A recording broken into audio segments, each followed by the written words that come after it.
Bem-vindo a este webinar. Como sabemos, a leitura e a escrita estão profundamente interligadas.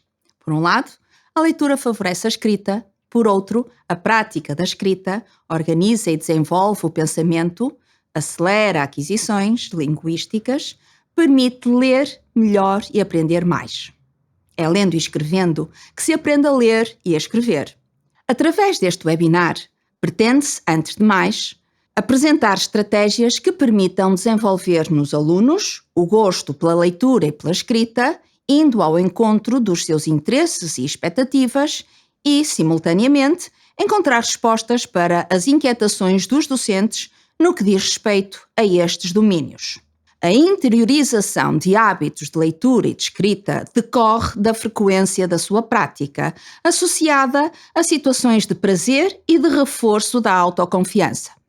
Os conhecimentos que o aluno possui sobre a língua ser-lhe-ão de grande utilidade na compreensão da leitura e na produção escrita. A variedade de modos, processos, atividades e meios pedagógicos permite o tratamento criativo dos conteúdos e assim responder aos diferentes perfis de aprendizagem e motivações dos alunos. Permite ainda a passagem gradual de um conhecimento empírico, simples e concreto, para um conhecimento mais elaborado, complexo e conceptualizado. Para que os alunos se tornem leitores competentes, é preciso que interiorizem conceitos de natureza diversa, adquiram conhecimentos de história, de geografia, de ciências, entre outros. Tendo em conta que esta tarefa não compete unicamente ao professor de português, o projeto Palavras Fora da Caixa promove igualmente o envolvimento de outras disciplinas, áreas do saber e expressões artísticas, desenvolvendo domínios de autonomia curricular, os DAC, previstos pelo Decreto-Lei 55 de 2018, bem como o previsto nas aprendizagens essenciais e perfil dos alunos à saída da escolaridade obrigatória.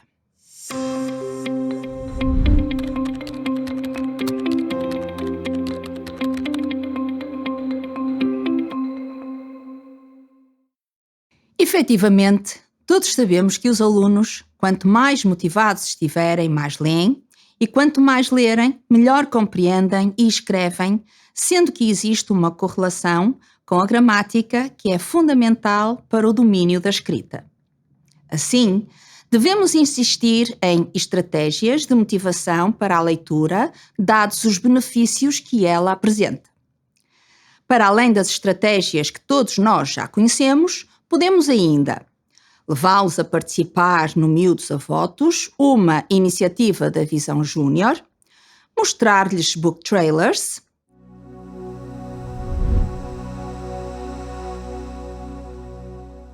na pacata aldeia de Spilsby, no condado de Yorkshire, vive uma viúva pobre, manca e míope. A Sra. Gage. Um dia, recebe uma notícia que vai mudar a sua vida para sempre. Cara senhora, cabe-nos o dever de a informar da morte do seu irmão, o Sr. Joseph Brand. Deixa-lhe em testamento a sua propriedade. Lega-lhe também toda a sua fortuna. Aquele irmão que nunca lhe respondia aos postais de Natal ia fazer dela uma mulher rica, muito rica. A Sra. Gage põe-se então a caminho de Rodmell, a terra do falecido irmão, e chega à porta da casa que era agora sua. Não está ninguém em casa. Quem será que está a falar? Um papagaio cinzento, James, de seu nome. A este inusitado encontro entre uma viúva e o papagaio, segue-se uma aventura à qual não faltam buracos e ratos, vacas e lama, um rio fundo e até uma casa a arder. E tu, vais querer saber o que se passou? Lê A Viúva e o Papagaio, de Virginia Woolf, e descobre tudo.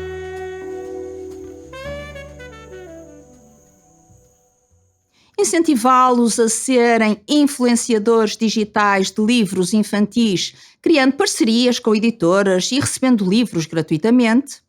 Criar clubes de leitura com prémios aliciantes e adequados à faixa etária. Promover concursos de leituras semanais e mensais, tendo como prémio autocolantes de mérito, e acompanhar as leituras dos jovens, mostrando interesse pelo que eles leem, criando debates à volta dos livros mais lidos.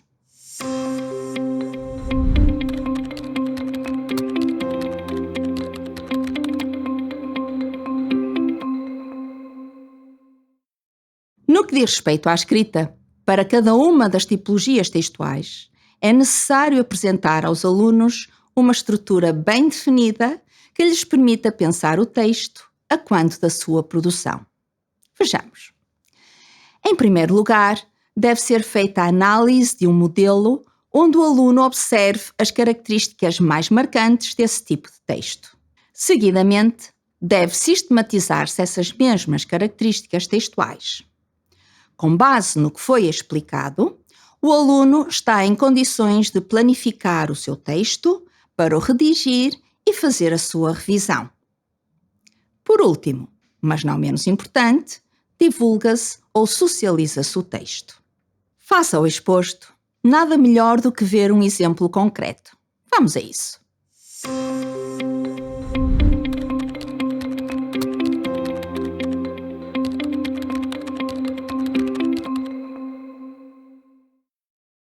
Temos então aqui a análise de um modelo de um texto narrativo, onde se destacam as categorias da narrativa. Assim, a verde, temos a personagem principal, o menino, a sua caracterização psicológica, a castanho, e a física, a cor-de-rosa. Encontramos o estatuto do narrador, lilás, e a localização no tempo e no espaço, a azul e a vermelho, respectivamente. A maior flor do mundo. Era uma vez uma aldeia e um menino. Sai o menino pelos fundos do quintal e de árvore em árvore, como um pintacilgo, desce o rio e depois por ele abaixo. Oh, que feliz ia o menino! Deu-se o menino ao trabalho de subir a encosta e quando chegou lá acima, que viu ele? Nem a sorte, nem a morte, nem as tábuas do destino. Era só uma flor. Mas tão caída, tão murcha, que o menino se achegou de cansado. E como este menino era especial de história, achou que tinha de salvar a flor. Quando depois passava pelas ruas, as pessoas diziam que ele saíra da aldeia para ir fazer uma coisa que era muito maior do que o seu tamanho e de que todos os tamanhos. José Saramago, a maior flor do mundo. De modo a organizar a informação anterior, sistematizam-se as características do texto narrativo.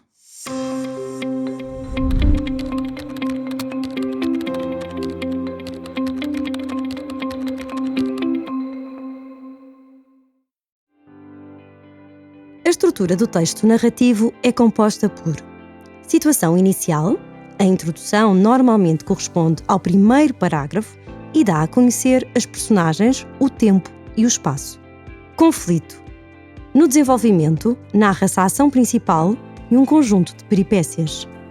Na situação final, temos a conclusão, que corresponde normalmente ao último parágrafo e é o desenlace da ação. Nos elementos do texto narrativo, temos o narrador, que é a entidade imaginária que conta a história criada pelo autor, não devendo confundir-se com este. O narrador pode ser participante ou não participante. A ação, que é o conjunto de acontecimentos narrados. O tempo, que é o momento em que decorre a ação. O espaço, que é o local onde se desenrola a ação. E as personagens, que podem ser principais ou secundárias.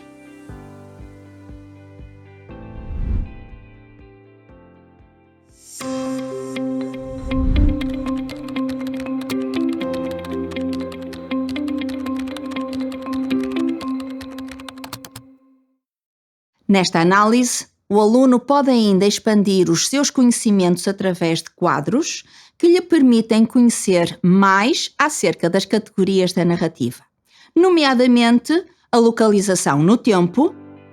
Como localizo a ação no tempo? Por exemplo, no dia 25 de dezembro, de manhã, de tarde. No espaço. Como localizo a ação no espaço? Em casa, no quarto, no palácio. Como descrevo o espaço? Desce o menino a montanha, atravessa o mundo todo, chega ao grande rio. Para descrever um espaço, deves utilizar verbos no pretérito imperfeito ou no presente do indicativo, adjetivos, palavras ou expressões que localizem no espaço os objetos descritos. À esquerda, à direita, ao fundo, mais perto. Podes descrever estes espaços recorrendo a diferentes tipos de sensações. Sensações auditivas, por exemplo, o silêncio, o canto dos pássaros. Sensações gustativas, por exemplo, os frutos doces. Sensações olfativas, o cheiro das flores, os perfumes. Sensações táteis, a relva macia, a água fria, o vento, a brisa. E sensações visuais, o verde, o azul, se está claro, se está escuro. E a caracterização das personagens através do retrato. Descrição física. O menino era pequenino, tinha um rosto bonito, o cabelo curto, os olhos grandes e azuis, um nariz arrebitado. E psicológica. O menino era feliz, especial, simpático, sociável, inteligente, sensível.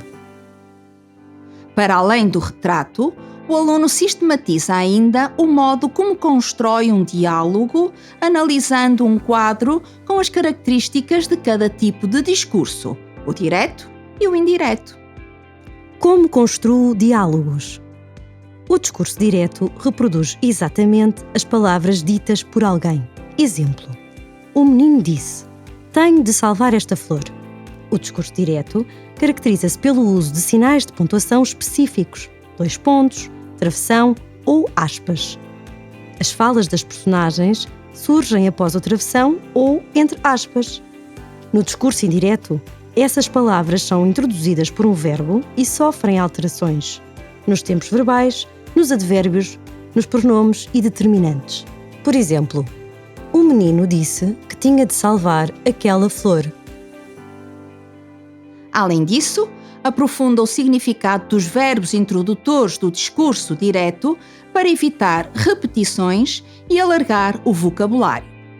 Como podemos verificar neste quadro, os alunos aprendem a diversificar a utilização dos verbos, nomeadamente em afirmações, perguntas, expressão de opiniões, de sentimentos, entre outros. Verbos introdutores do diálogo. A. Significado. Para introduzir o diálogo, podes utilizar vários verbos. Para proferir uma afirmação, afirmar, comunicar, declarar, dizer, prometer, responder. Num tom de voz alto, berrar, gritar. Num tom de voz baixo, balbuciar, murmurar, sussurrar. Para fazer uma pergunta, inquirir, interrogar, perguntar, questionar. Para exprimir uma opinião, podes utilizar os verbos acreditar, comentar, considerar, querer, julgar, pensar. Para dar uma ordem, um conselho ou fazer um pedido, podes utilizar ordenar, aconselhar, pedir, por exemplo. E para exprimir um sentimento, podes utilizar, por exemplo, desabafar, lamentar, lastimar. Para interagir, existem outros verbos que podes utilizar no diálogo, como, por exemplo, continuar, acrescentar, começar. B. Colocação na frase. A. Antes da fala. Por exemplo, o menino disse: "Tenho de salvar esta flor." B. Depois da fala. Por exemplo, "Tenho de salvar esta flor", disse o menino. E C. No meio da fala. Por exemplo, "Tenho de salvar esta flor", disse o menino, "Vou buscar água."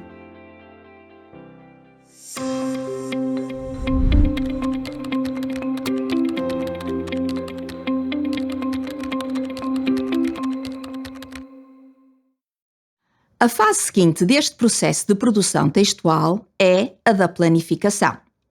Deste modo, o aluno deve recolher informação, elaborar um mapa mental a partir de uma chuva de ideias e esquematizar o seu texto. Na verdade, O mais importante é que o aluno aprenda a planificar de modo a organizar logicamente o que tem de escrever.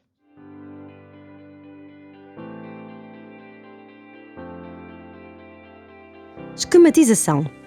Escolhe um narrador para contar a tua história. Localiza a ação no tempo. Quando se passa a história? Localiza a ação no espaço. Onde se passa a história? Escolhe as personagens. Quem será a personagem principal? E quem são as personagens secundárias? Cria um enredo, uma ação, uma sucessão de acontecimentos praticados por uma ou mais personagens. Dá asas à tua imaginação.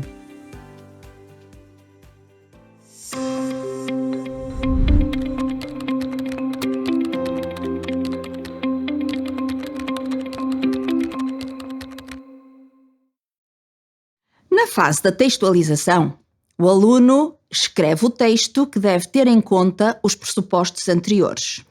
Certo dia, numa pequena aldeia do Alentejo, 2 irmãos decidiram construir um foguetão. Para isso, começaram a pedir aos vizinhos que lhes entregassem todos os eletrodomésticos avariados.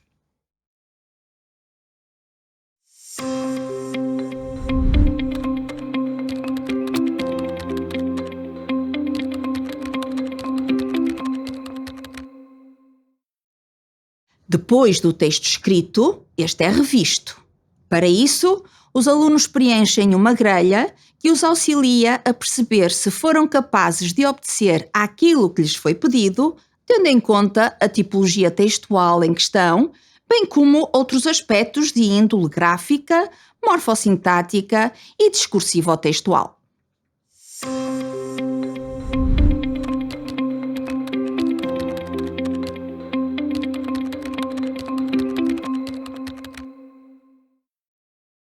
Por fim, o professor, ou até mesmo o próprio aluno, podem divulgar o texto produzido como forma de motivação para a produção de outros textos da mesma tipologia ou de tipologias diferentes. Acreditamos que é possível despertar nos nossos alunos o gosto pela leitura e pela escrita. Como?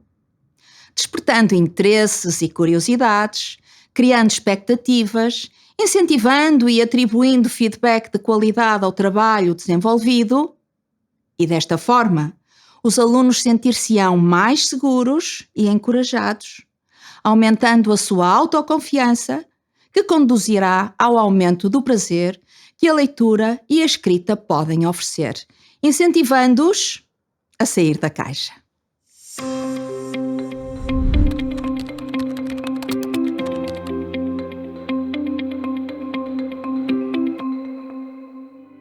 Não perca o próximo webinar da equipa do projeto Palavras Fora da Caixa. Obrigada e até breve.